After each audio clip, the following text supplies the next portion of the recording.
Kall. Paul, you there? Yeah, Rob, I'm here.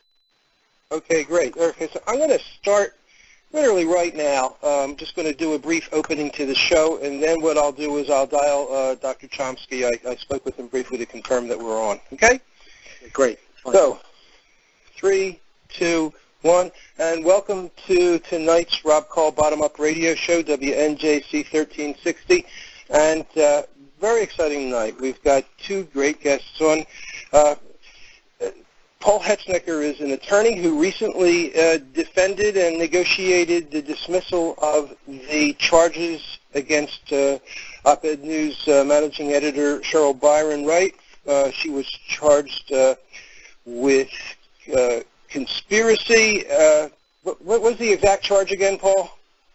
Well, there were a number of charges, but essentially she was charged with conspiracy, disorderly conduct, failure to disperse, all related to her coverage as a photojournalist of a demonstration at the Army Experience Center back in September. Oh, great.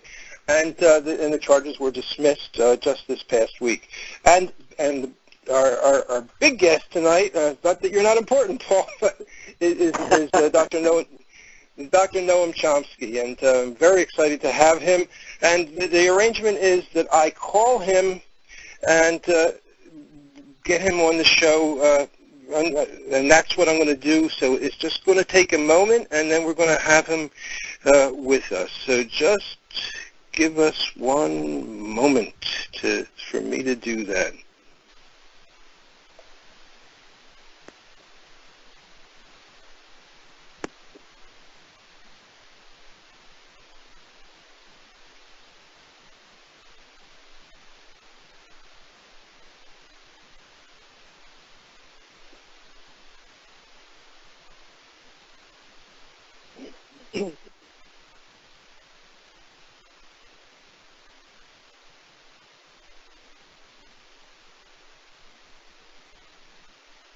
All right. So as I mentioned, Dr. Chomsky, I'm doing this show with Paul Hetznecker. You there, Paul? Yes, I am. Good. Okay. So, Dr. Chomsky, we've got about 40 minutes to cover a lot of ground. And so as I mentioned to you, I'd like to cover, the first thing I'd like to cover is Haiti. What's your take on what's happening, how we got to this place, and where you think it's going to go? Well, what's happening is one of the worst catastrophes of modern times. It's described as a natural disaster, which is not quite accurate. There's a history. I don't want to run through the whole history, but Haiti was in fact the richest colony in the world. It was robbed blind by France. Maybe a substantial part of France's wealth comes from it. When Haiti finally liberated itself in 1804, it suffered bitterly. I mean, it was attacked by just about everyone, including us. There was terror in the United States about the idea of a free country of free men. Remember, this was a slave society. France demanded, as price for its liberation, a huge indemnity. An incredible indemnity, which Haiti had to accept, and they've been trying to pay it off ever since. It's a impossible yoke around their neck. A couple of years ago, President Aristide suggested to the French that they should, pay back some of that horrendous robbery, and they were infuriated. In fact, that's part of the reason that they joined the United States in invading Haiti in 2004, kidnapping the elected president and sending him off to Central Africa. It's not described that way here, but that's what happened. By about a century ago, the U.S. took over and has been torturing Haiti ever since. Woodrow Wilson invaded in 1915, killed thousands of people, reinstated virtual slavery, kicked out the Haitian parliament at gunpoint because they refused to pass legislation that permitted U.S. corporations to buy up Haitian land. They then ran a referendum under Marine guns in which 5% of the population participated and 99% voted in favor of the U.S. legislation, which is then what happened. After practically destroying the place, they left it in the hands of a vicious National Guard. Did pretty much the same in the Dominican Republic, but it was less vicious there. There was a lot of racism involved, very overt. After that, I won't go through the details, but the U.S. supported a string of brutal dictators.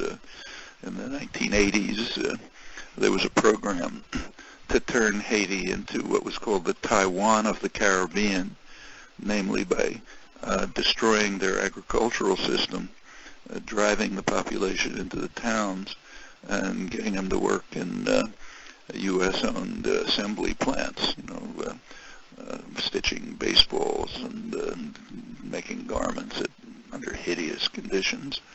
That was bad enough. The U.S. supported the Duvalier dictatorship right to the end, to 1986, when it was overthrown from within.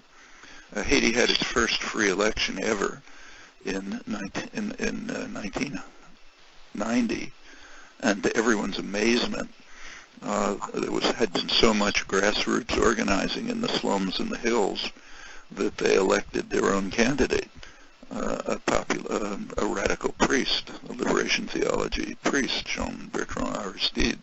Everyone took for granted that the U.S. candidate, former World Bank employee, would sweep it easily because he had the support of the elite and all the money. But he was roundly defeated. A couple of months later came the expected military coup, which overthrew Aristide, instituted a vicious reign of terror. Actually, I was there during the terror. Contrary to claims here, the Bush administration and even more the Clinton administration supported the military junta. If you take a look, you find that trade and aid trade increased, even more so under Clinton.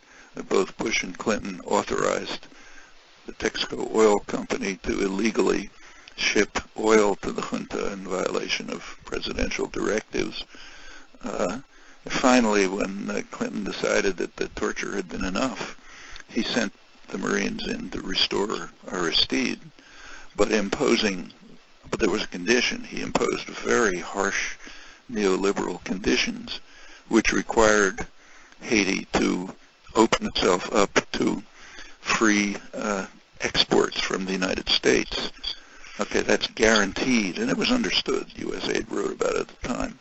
That's guaranteed to destroy what's left of the Haitian agricultural system. I mean, Haitian rice farmers are quite efficient, in fact, but they can't compete with very heavily subsidized U.S. agribusiness exports.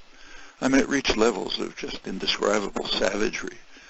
For example, Haiti, one of the few industries in Haiti was a chicken parts producer.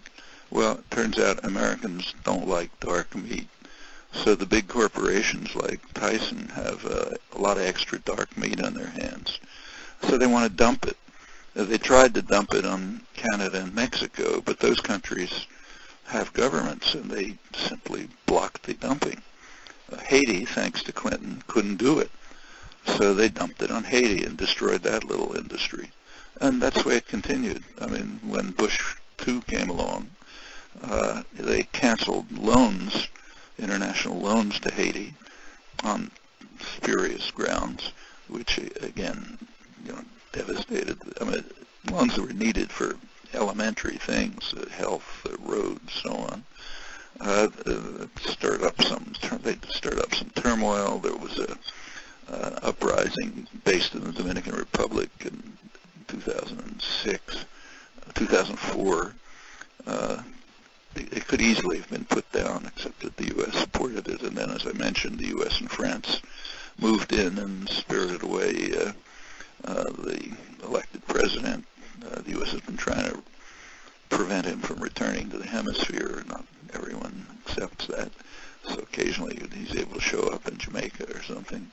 But that just set off another reign of terror, and the country's been suffering ever since.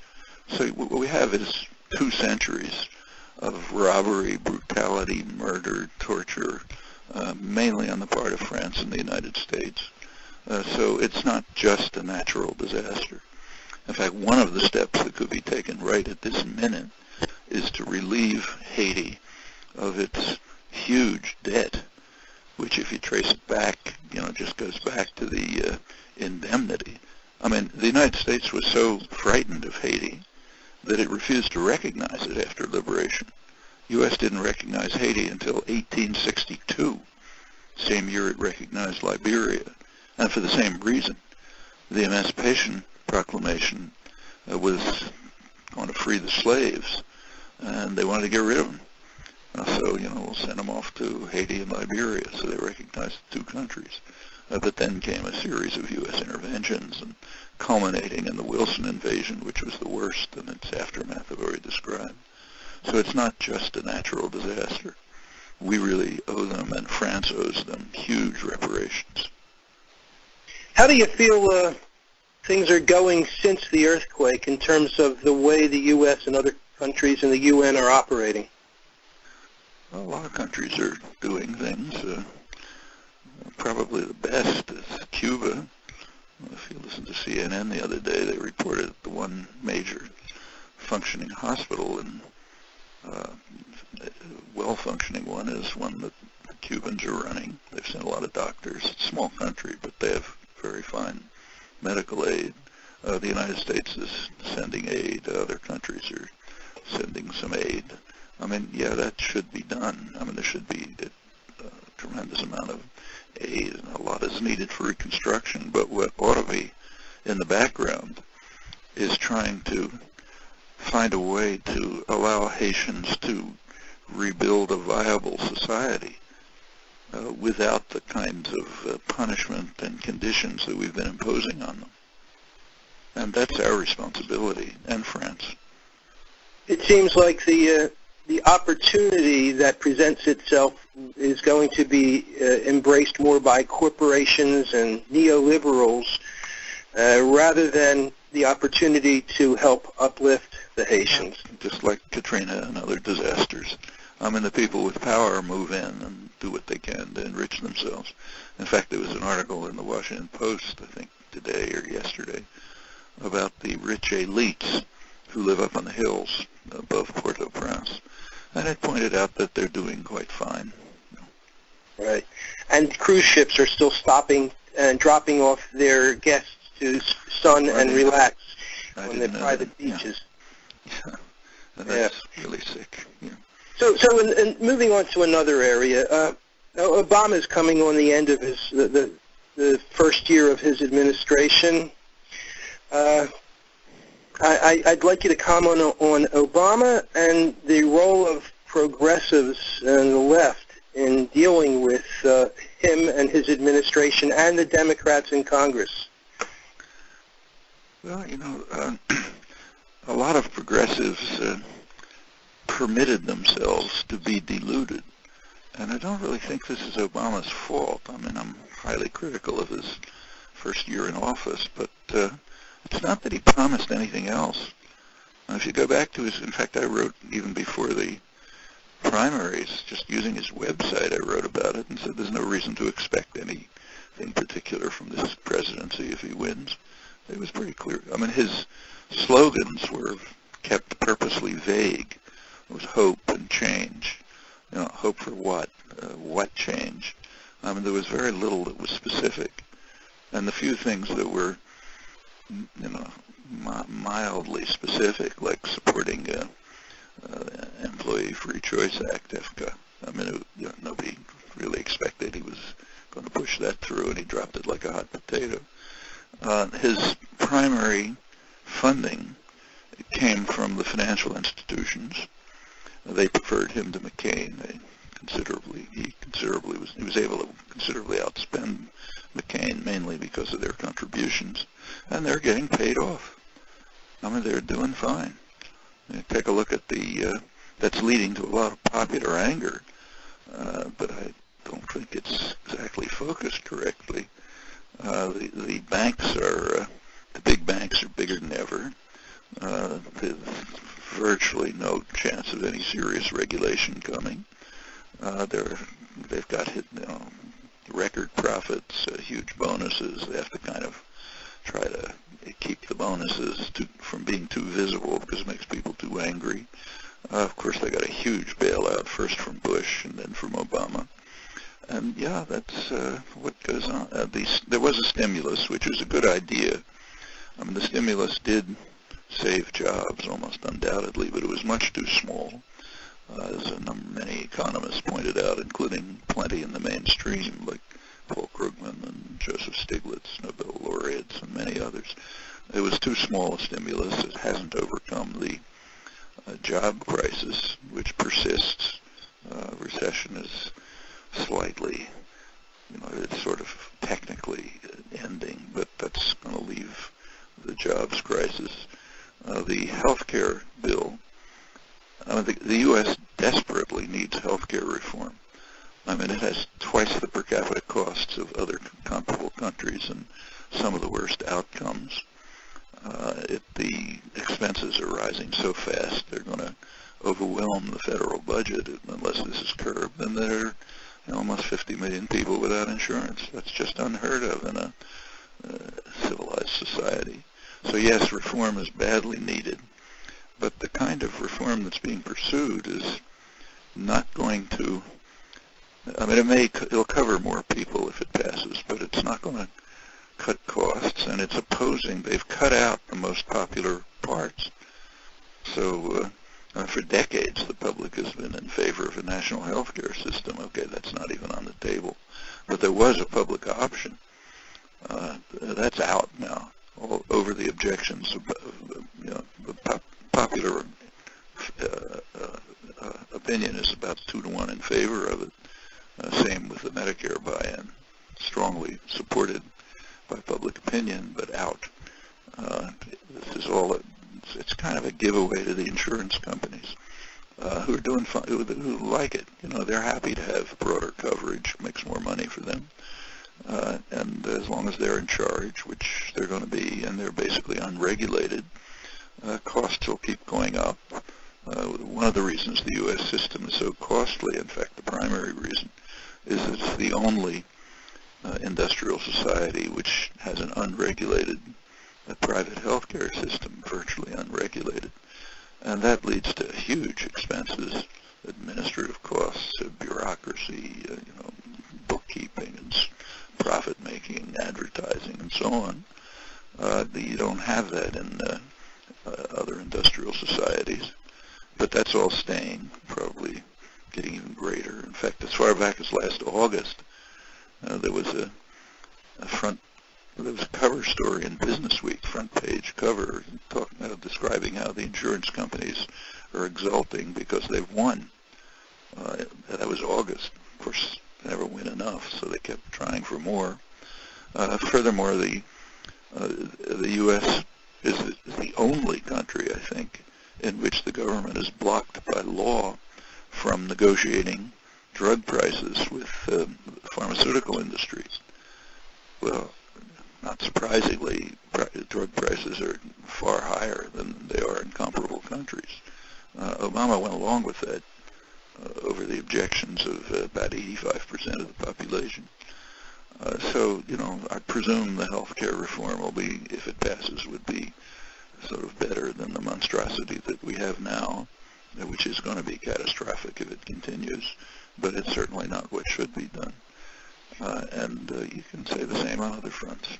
I think it's about it's about what you would expect from a familiar centrist Democrat with ties to the financial institutions. But he never pretended to be anything else. That's true. This is the Rob Kall Bottom Up radio show, WNJC 1360, and I'm speaking with Dr. Noam Chomsky. Dr. Chomsky, this radio show is sponsored by opednews.com, and back in September, one of our managing editors was covering a protest and taking pictures of protesters, demonstrators getting arrested by police, and the police targeted her and arrested her and charged her with conspiracy and failure to disperse, and the charges were just dismissed a couple days ago. After I think the DA's office clearly saw from police videos that the actions were inappropriate. But this is not an isolated instance by any means.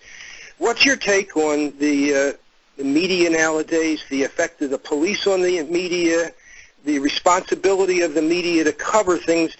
In Boston, the police are now arresting people if they use cell phones to videotape the police, for example, saying it's an invasion of privacy.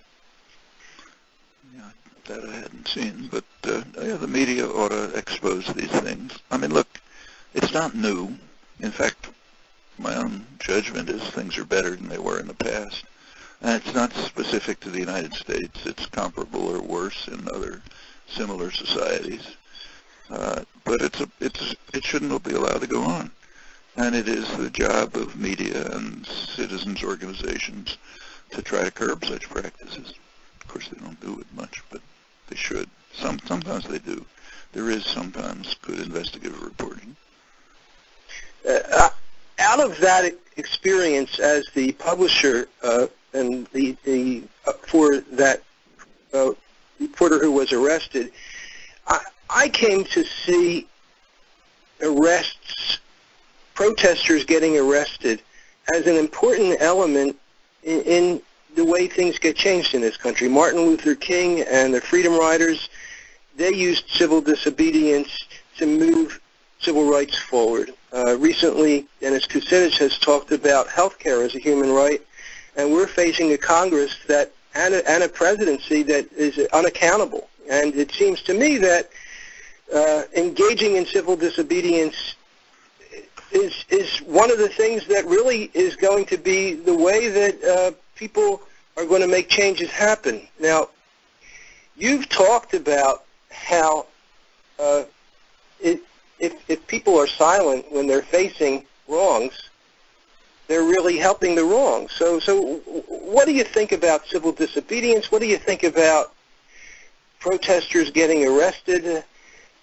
You said at one point it's the fundamental duty of the citizen to resist and to restrain the violence of the state. Those who choose to disregard this responsibility can justly be accused of complicity in war crimes, which is itself designated as a crime under international law and the principles of the Charter in Nuremberg. Yeah. Who was that quote from? You. That was my quote. Yeah, well, that's about what I agree with. But look, I was involved in civil disobedience for decades. So, I think it's a reasonable tactic, but it's a tactic. And tactics are different from principles. You carry out a tactic after you evaluate the situation and try to determine that it's going to help things, not harm things. I mean, as any activist is aware, there's a big difference between what you might call feel-good tactics and do-good tactics. Feel-good tactics are the kind that, you feel righteous doing them, but they may be harmful. Do-good tactics are tactics that may not go as far as you think circumstances require, but nevertheless have a chance of making things better. And those are the kinds of choices you have to make all the time when you are involved in any kind of activism. Nonviolent civil disobedience can be a very effective tactic, and it can be harmful. You can't make a blanket judgment. I could give plenty of examples of each. So I don't think there's a general comment you can make. For example, I don't know today how one could carry out sensible and constructive civil disobedience on the health care issue.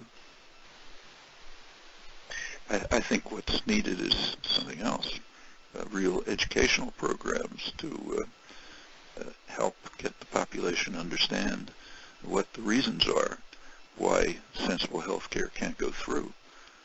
And to some extent, I think people are aware of that, and it's even somewhat reported in the media. I mean, the government is just, very extensively in the pockets of the financial institutions, campaign funding, lobbying, and so on.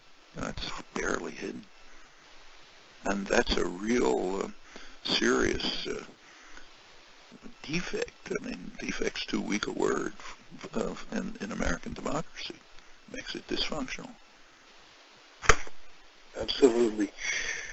All right, I want to get to some kind of general idea topics now, okay, which I kind of warned you about. One is, this radio show is called the Rob Kall Bottom Up Radio Show because I'm very interested in how the humans and culture are transitioning from a more top-down world to a more bottom-up world in a kind of an uneven, gradual way. But and I need to tell you that my first encounter with you was 1970, 1971, and it was in a psycholinguistics textbook that I had when I was a psychology major. Apologies. So I always wonder how and if you tie together psycholinguistics with your current political thinking, if at all. So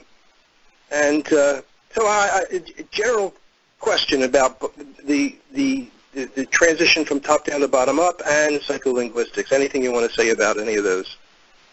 Well, my own scientific work has almost no connection to my political activities, and in fact I was a political activist as a teenager, long before I ever even heard of linguistics.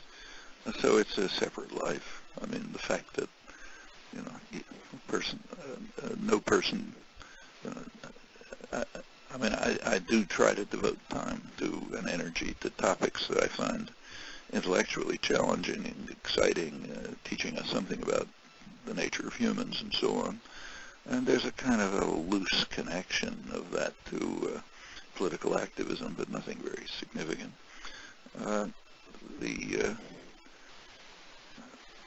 forget what the other half of the question was. Bottom up. Bottom up and top down. Well, today's a good day to think about that. Today's in memory of Martin Luther King, who was a great man and an important figure, and of course played a major role in the civil rights movement. But there are things we ought to think about. I mean, as I'm sure he would have been the first to say, he was riding a wave of protest and activism that was developed from the bottom. It began with, it goes way back, but in the relevant period, it began with black kids insisting on going to schools. Eisenhower had to call out federal troops to support them. Black students sitting in lunch counters. Black and white young people joining to become freedom riders. And that's not easy. They suffered. A number of them got killed, but they were brutally beaten and attacked. Things weren't pretty by any means. In fact, I saw some of that. But finally, enough of a popular movement developed so that Martin Luther King was able to lead major marches, demonstrations, and so on, and developed support in the North as well, as long as it was focused in the South. Racism in the North was barely addressed, but as long as it was focused on the atrocities in the South, it got substantial support, finally enough pressure to get Lyndon Johnson to pass significant legislation, and all of that was progress from the bottom up, as most changes are. But it's important to remember that Martin Luther King's career did not end with the I Have a Dream speech. He went on. He went on to extend his concerns and activism. And as he did, his popularity and reputation among Northern liberals declined. He turned to protest against the Vietnam War correctly. He was assassinated, remember, when he was supporting a sanitary workers' strike. And in fact, he was on his way to try to organize a poor people's movement. Well, at that point, by that time, he was reaching class issues, and not just racist Alabama sheriffs. And as he turned to those issues, his reputation declined. I suspect if you listen to the speeches today about Martin Luther King, you won't hear a lot about that aspect. What elites would prefer to remember is his quite courageous, in fact heroic, efforts to carry forward civil rights legislation and civil rights reforms, and that doubtless was extremely significant. But it didn't end there. He went on, and that was part of his greatness, in fact, a large part of it. But with regard to bottom-up versus top-down, his role is a good example. There was a large-scale popular movement created from the bottom up, which presented the circumstances in which he could be an effective leader. And I think that's the way changes take place. Well, do you see ways now that people could use his nonviolent approaches to make changes happen here in the United States today? Sure. As I said, I've been involved in nonviolent civil disobedience for 40 years. I think there are times when you can do things. But Rob, do you mind if I weigh in on the discussion with Professor Chomsky? Sure. This is Paul Hetznecker, the attorney who I mentioned earlier. Oh. Professor Chomsky, it's an honor to be with you. Oh, thanks. Very, very much an honor. I wanted to weigh in on the discussion on this celebration of Martin Luther King Day, on the issue that you just touched upon, which is the question of bottom up and the changes that are organic in a populist movement and how they affect change. One of the things that I have seen in the cases that I've handled, many of them are First Amendment issues. I do a lot of pro bono representation of individuals arrested in protests, whether they're anti-war protests. In fact, most recently, a protest in front of an insurance company regarding the health care issue, as Rob touched on earlier. But there has been this war on dissent that has gone on. I'm sorry, there's been what? War on dissent that has gone on on dissent, yes. And it has its roots deep in our tradition, our historical tradition, as you, Dr. Chomsky, have beautifully chronicled throughout your career.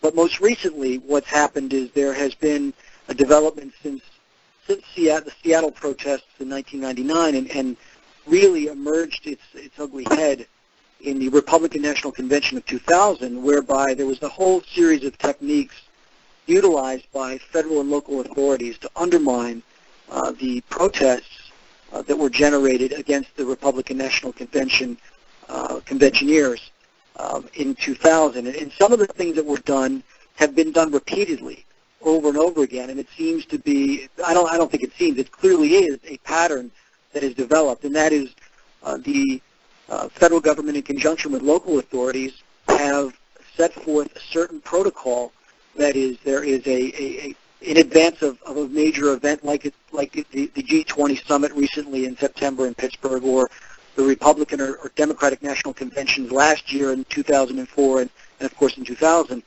What the federal government in conjunction with local authorities have done is they have chronicled all those they believe to be organizers and leaders. They have essentially gone to their houses, oftentimes without warrants, essentially kind of chilling the impetus on the part of many of the protesters to come to the location of the situs of the protest with threats of arrest. They have taken the public spaces, restricted the public spaces by limiting with limited issues of permits for the public gatherings in opposition to the event. For example, in Philadelphia in 2000, in a time when I represented many of the protesters, both in the criminal charges as also in the civil case arising out of it, what they did was they issued all these permits to the Republican National Convention, and there were all the public spaces in and around the center of Philadelphia or wherever there was going to be a major Republican event. the permits were issued to the Republican National Convention and not to the protesters. What's your question, Paul? I'm sorry? What's your question? My question is, given all that has been developed over the last few years by the accounts that have been chronicled by journalists of the federal government and local media's attempt to undermine dissent in this country, Professor Chomsky, do you have a comment about that development and what you've seen over the course of the last 30 or 40 years, and what you've seen over the last maybe 10 years as well with respect to those events and the war on dissent, so to speak? Yeah. Well, the war on dissent is permanent. I mean, no power system wants to tolerate dissent. I mean, that's kind of like a socio-political universal, or about as close to it. Now, how power systems respond to dissent, depends on their nature. I mean, for example, if it's, say, Central America in the 1980s, the way we responded to dissent was by mass slaughter. It killed a couple 100,000 people, state terrorists and others. Others respond differently. Internally to the United States, there has always been government and corporate efforts to block dissent, and the history is pretty violent and brutal. I mean, the United States has probably the most violent labor history of any industrial society. In fact, it shocked Europeans and Australians. American workers were being killed by security forces up until the 1930s. Nothing like that was happening elsewhere. The worst repression, single repression in U.S. history, was under Woodrow Wilson, the great idealist. His Red Scare at the end of the Second World War and afterwards was a very brutal repression. During the 60s and the 70s, there was as you know, I'm sure, a secret government program, COINTELPRO, which initially targeted, it was an FBI-run program, National Political Police program. It targeted originally, of course, communists, Puerto Rican nationalists and others, but it expanded through the 60s to include the entire New Left, the black movements, the women's movements, and so on. And it was no joke. I mean, by night there's a book that just appeared by Jeff Haas, a lawyer for People's Law Collective in Chicago, who defended, who tried to gain some degree of justice in the Fred Hampton case. A very important book describing work from below. They finally, Hampton was murdered, in fact, assassinated in a Gestapo-style assassination, 4 a.m., set up by the FBI in December 1969. He was a leading black organizer. Well, that was part of COINTELPRO. It went that far. It was finally terminated under court orders in the mid-70s, but then other forms develop. And as you described, power systems they learn. They learn from what's worked, what hasn't worked. They adapt their tactics. They make it more sophisticated. I think what you describe now is bad, shouldn't be tolerated. But if you look at it in the light of history, it's actually an improvement over what happened in the past. We don't have Wilson's Red Scare. We don't have Pinkerton's smashing strikes. We don't have, or the National Guard being called out to do it. We don't have COINTELPRO. There have been positive changes over the years due to popular pressure, and which made it a more civilized society in many ways. But of course, power systems are going to respond, and they respond. I think you described it very well. Those are among the more sophisticated efforts to try to prevent dissent from developing and prevent it from influencing the decisions that are made by concentrated power. That's a battle that's always going to go on.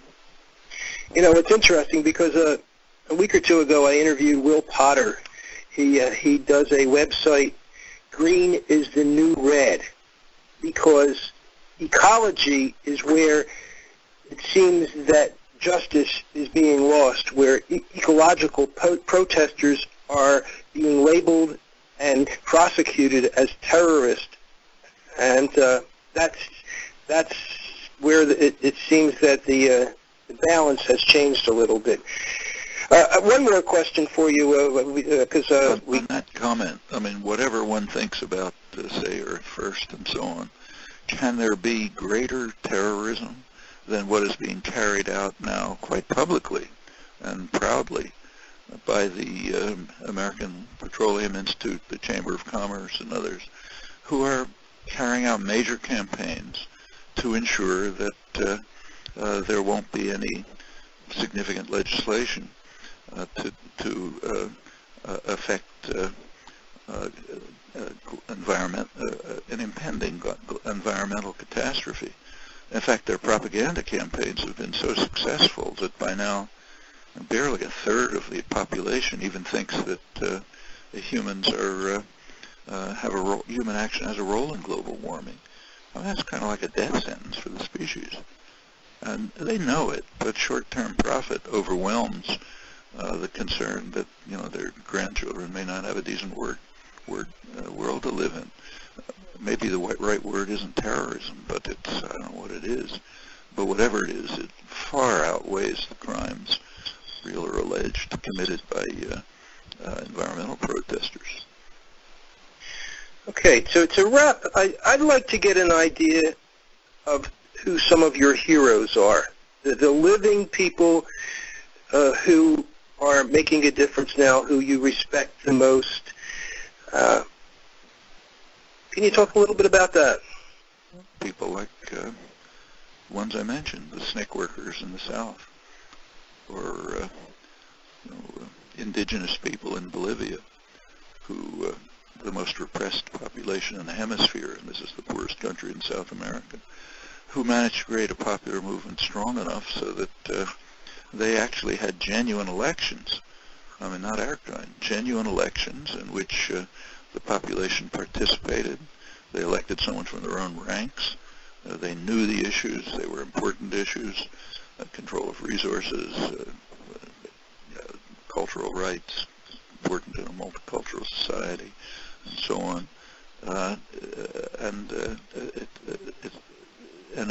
The election day was just part of an ongoing struggle, not I'll push a button and go home.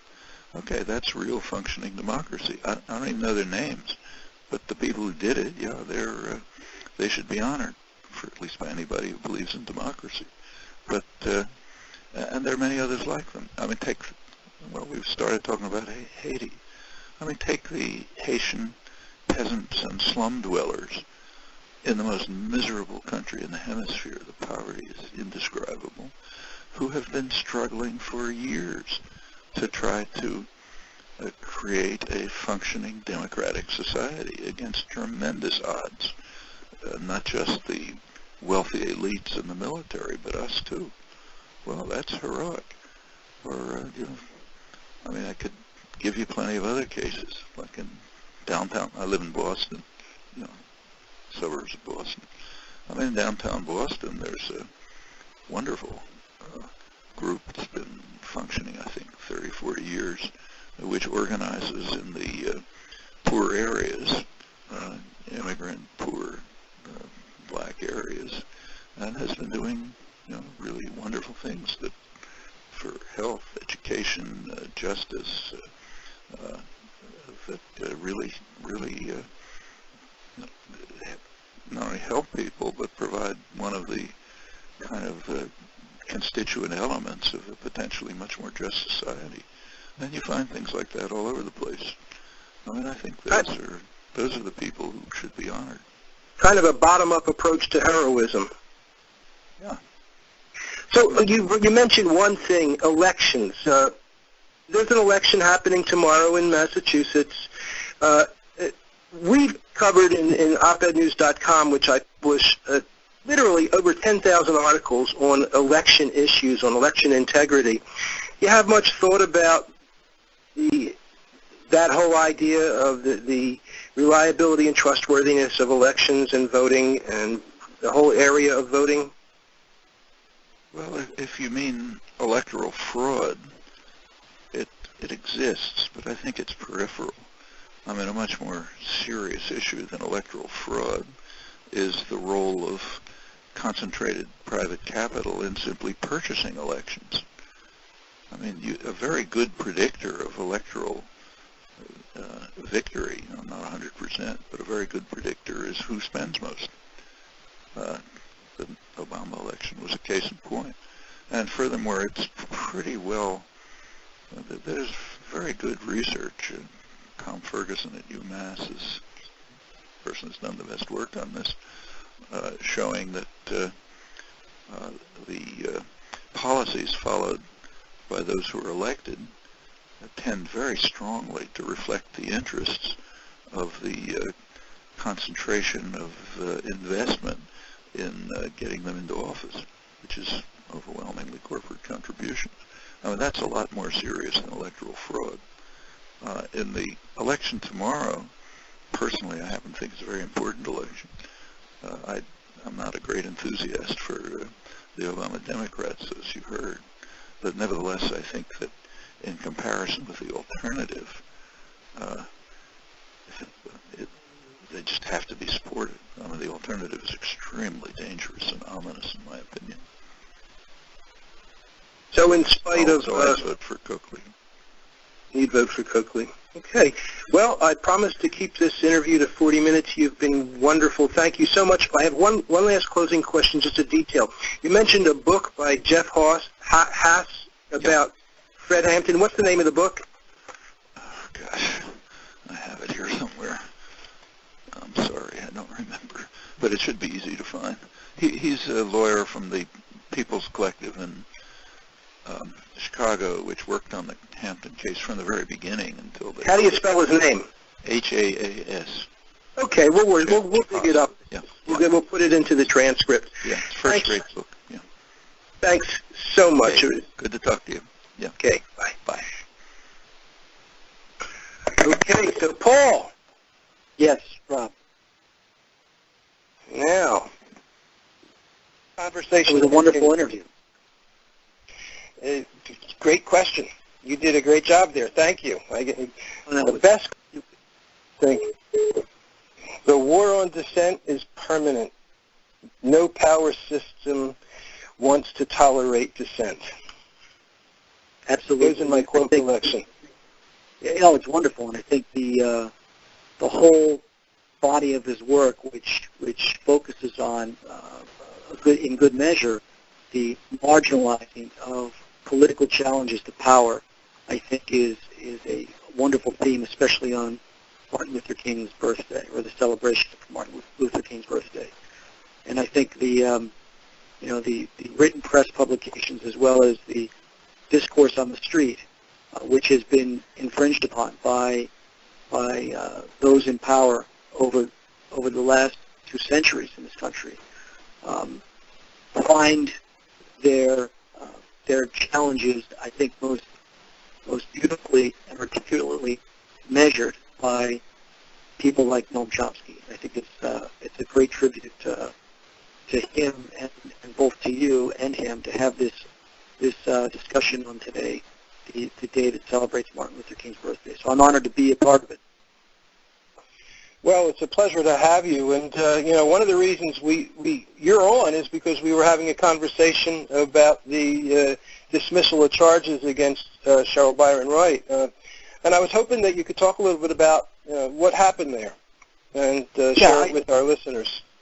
Absolutely, I'd like to do so in the context of generally what I've talked about before, and what I think to be as a trend, which is one of these techniques is to by the law enforcement authorities is to essentially remove or attempt to remove any independent media coverage of the protest events that the police or the authorities believe to be in control of and want to control. And they don't want to have an independent view. And in Cheryl's case, based on my view of the videotape, it was pretty clear that the videographer from the police department while scanning the crowd, had toward the end had focused on Cheryl, who was taking photographs of the demonstrators who are also my clients, who had their backs to the Army Experience Center entrance while they were conducting their demonstration.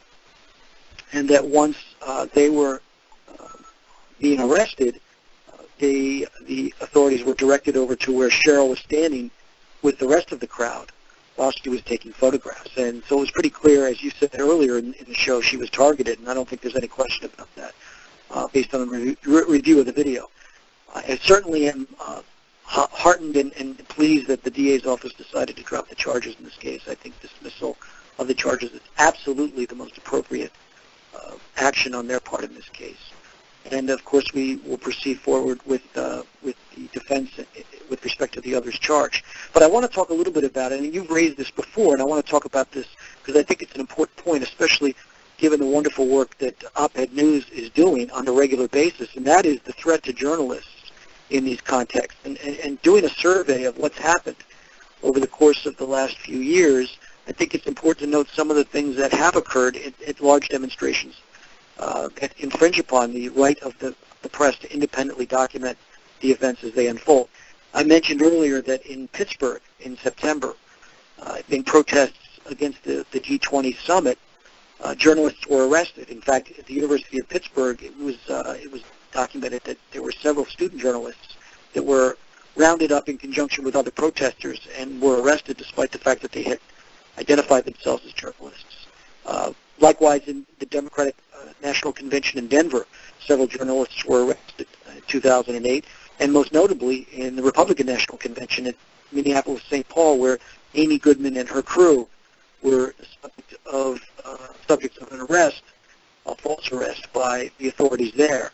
And again, I think there is a trend. I think there's a trend to, again, as I said earlier, it's a broader issue, a broader theme of marginalizing challenges to power in the public domain, and clearly where there is a large-scale demonstration, the police seem to be unfettered in their decisions to arrest independent journalists and charge them, and oftentimes seize their film.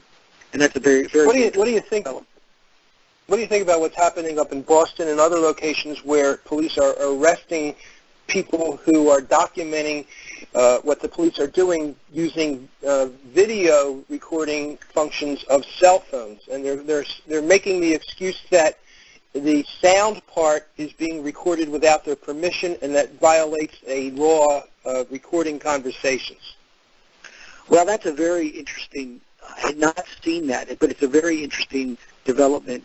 Both, as I've stated in previous conversations about this with other people, and I believe we talked about it once before, and that is the advances in technology and the response of people in authority and power to the advances in technology. What are the realms of freedom, and where does the independent documentation of an event, and usually, as I said, a police-controlled event or an event that the police are trying to control, I think it touches on a much more important and substantial question, and that is where are the realms of privacy and or freedom within public spaces. If, in fact, there are certain wiretap laws, there's a wiretap law in Pennsylvania, but with respect to whether or not public declarations or conversations in public overheard by others can be documented, that seems to be a very spurious claim on the part of the police.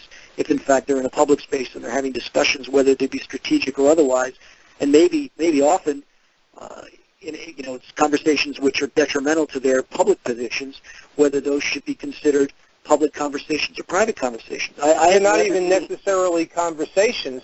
Sometimes they're arresting somebody or they're roughing someone up, and they're still using that claim. So, well, and I think it goes back to this whole idea of what remains within the realm of public documentation and discussion. Do we have a free press? Are the press? It's one thing, if one set of rules applies to those in power, that is the right to put cameras on the street, the right to survey public activity, the right to inquire into communications through the internet by law enforcement authorities. It's one thing when when the shoe is on the other foot, and the protesters or independent media say, look, we're going to watch what you do. Not only are we going to watch what you do, but we're going to document it to make sure that we have an accurate account of what you've done. Now, I can think of a case that I had, a very significant case involving a protest many years ago. It was a demonstration in support of Mumia Abu Jamal, and there were police officers on the street. There were civil affairs officers as well as regular uniform officers, and at one point the demonstration was prevented from moving forward, and several individuals were arrested as a result of allegations that they had kicked a car, kicked someone's vehicle. And the account by the police of what occurred during the course of the arrest was completely undermined and contradicted by an independent videographer who was very close to the incident and took a videotape of what had occurred. And it was a really important piece of evidence in the criminal trial of those who have been charged with various offenses stemming from the arrest. So I think this is a concerted effort on the part of law enforcement as another technique to say we are not going to allow for an independent account. We want to be able to control the version of what occurred on the street so that it remains unchallenged in the courtroom. And that's an important piece of our freedom, I think, that is being inhibited and restricted by the arrests or at least the intimidation of journalists. Okay. Any other thoughts about what Professor Chomsky had to say? Yeah, I think, well, of course, he gave a wonderful account of the history of the labor movement, which I think is an important part of anyone's education regarding dissent in this country, as well as his account of COINTELPRO. Those two pieces of our history should not be lost on this or the next generation. It becomes a very important part of our legacy of those who are fighting for freedom in this country, whether it's in the courtroom or on the streets, that we do so, or in publications, that we do so in light of the history that has gone before us, so that we have a context for it. But the one thing I think should be pointed out, and it's an important piece of this, and it goes back to my characterization of what he has written about throughout much of his career, which is the marginalization of political challenges to power. And that is that with the advances in technology and with the effort on the part of law enforcement to chill First Amendment expression, freedom of speech, freedom of assembly, freedom of publication, the right to express a point of view that is a dissenting point of view and not be marginalized or categorized as a threat to national security or the public and governmental institutions. That is threat, meaning you now must be categorized, identified, and marginalized even more. I think that struggle, as he talks about, that is an historic and ongoing one, is so vital right now. While he makes good points about the changes that have occurred over the decades, and even within the scope of this past century, it's important to know that our struggle against the infringements on our First Amendment rights is ongoing and is vital now as it was 2, 3, 4, 5 decades ago. And so I think that in light of what we have seen in the advances in technology, in the ability of the government to identify those people who have spoken out against the government on issues of public policy, I think are vital. And I want to leave. I guess I want to leave this discussion with a quote from Noam Chomsky, and from his book in Profit Over People. He writes, "There is a public arena in which, in principle, individuals can participate in decisions that involve the general society. How public revenues are obtained and used, what foreign policy will be, etc. In a world of nation-states, the public arena is primarily governmental at various levels. Democracy functions insofar as individuals can participate meaningful in the public arena." And I think that's exactly the fundamental issue that I think we should all be concerned about on this wonderful day of celebration for Martin Luther King, and that is the continuing effort, the struggle to maintain a democracy through the public discourse and discussion. And that the ability to do so rests entirely on our will and on our willingness to express our First Amendment rights. The First Amendment it has no life in and of itself. It is imbued with the winds of dissent, dissatisfaction, and discontent, and that's at the heart of the essence of our democracy. Beautifully said. Yes, and you know what I get from the quote that you just read is participation, citizen participation. Without that, democracy is nothing. Absolutely. We've got to fight for that. And what Chomsky tells us is that it's a never-ending fight, that that power is going to resist dissent, that power is going to grasp for more power, and so that even under the best circumstances, electing the best people, there's always going to be the need for people to stand up to that power and to speak out and to challenge it and to prevent it from grabbing more power. Even when the most liberal, even when Chomsky talked about in Bolivia their elections, and in every case, it's the responsibility and the necessity of the people to stand up and to fight for keeping the freedoms that they have. Absolutely, and it's not something that should be disassociated from what we are discussing and what we strive for in a democratic society, striving for justice and equality. And that's essentially what we do every day. And that's a good place to end this show because our time is up. I've been speaking with attorney Paul Hetznecker and earlier with Noam Chomsky. This is the Rob Kall Bottom Up Radio Show, WNJC 1360. Coming to you 9 to 10 Wednesday nights. Come back next week. More good shows, more good people. Paul, thank you so much. And keep up your great work. Rob. I appreciate it. You too. I really appreciate being on your show. Thank you. Okay. Good night.